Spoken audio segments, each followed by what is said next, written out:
بسم اللہ الرحمن الرحیم، السلام علیکم۔ امید ہے آپ لوگ خیریت سے ہوں گے۔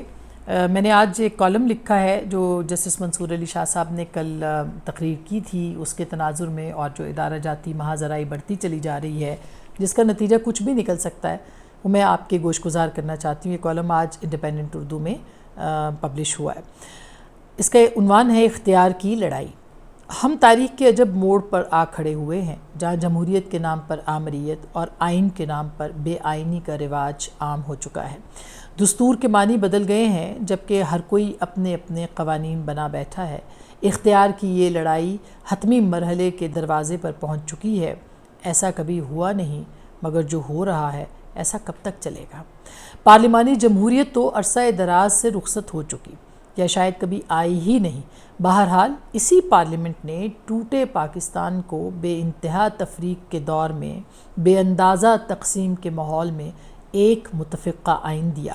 تقسیم کا یہ عالم ہے کہ اب اس واحد متفقہ آئین کی انفرادیت اور اشتراکیت خطرے کا شکار ہو چکی ہے۔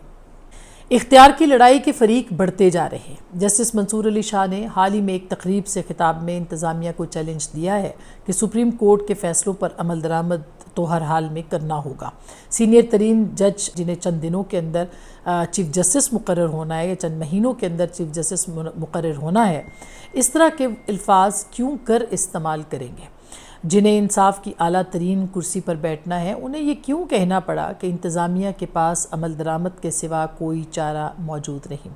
ایک سینئر ترین جج کے یوں کھل کر بولنے کی کوئی تو وجہ ہوگی۔ کوئی خدشہ تو ایسا ہے کہ جسٹس منصور علی شاہ جیسے معتبر جج کو بولنے پر مجبور کر رہا ہے، جانتے ہوئے کہ ججوں کے فیصلے بولتے ہیں، جج نہیں، سمجھتے ہوئے کہ منصف کا قلم اظہار کا معتبر ذریعہ ہے، ادراک رکھتے ہوئے کہ الفاظ کا چناؤ جج کے لیے کس قدر اہمیت رکھتا ہے، کیوں کر انہیں عوام کے بیچ آ کر یہ دھمکی آمیز الفاظ کہنا پڑے؟ کیا ہم پارلیمانی جمہوریت سے نکلتے اور آمریت سے بچتے ہوئے عدالتی حاکمیت کا شکار ہو رہے ہیں؟ کیا کمزور سیاست اور کمزور پارلیمان اختیار کا ایک اور مرکز تشکیل دے چکے ہیں؟ کیا مقتدرہ اور عدلیہ طاقت کی کھینچا تانی میں آئین جیسی دستاویز کو فراموش کر رہے ہیں؟ الیکشن کمیشن آئینی ادارہ ہے تو سپریم کورٹ کی مداخلت سوال۔ پارلیمنٹ قانون ساز ادارہ ہے تو سپریم کورٹ کی حدود سوال۔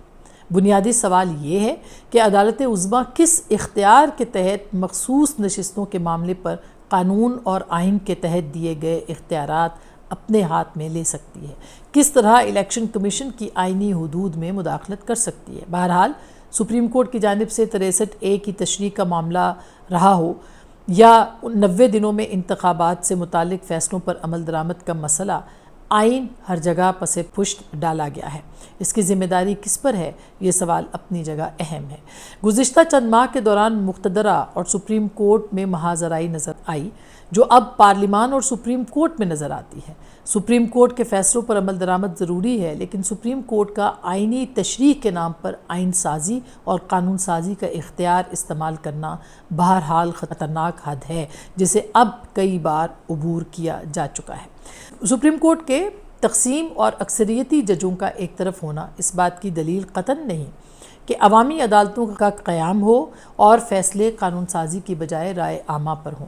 موجودہ آئینی بحران وسیع تر ہو رہا ہے، جبکہ آنے والے دنوں میں ایسی قانون سازی ہو سکتی ہے جو مزید بحران کا سبب بنے۔ شاید یہ بے باک تقاریر اسی کی پیش بندی ہیں۔ سیاسی بحران کی شدت کسی طوفان کا پیش خیمہ ہے، اس بابت بار بار بنگلہ دیش کی مثالیں دی جا رہی ہیں۔ نیکٹا اس سلسلے میں جو خدشات پرچے کی صورت نکال چکا ہے، اس سے ظاہر ہوتا ہے کہ کسی طور اداروں میں پریشانی بہرحال موجود ہے، جبکہ عمران خان کسی بڑے واقعے کے خدشے کا اظہار حال ہی میں کر چکے ہیں۔ 9 مئی کا واقعہ بھی کسی ایسے ہی بڑے خدشے کا نتیجہ تھا، لیکن ناکام سازش ثابت ہوا۔ اب مگر کسی سانحے کی گنجائش ہرگز نہیں۔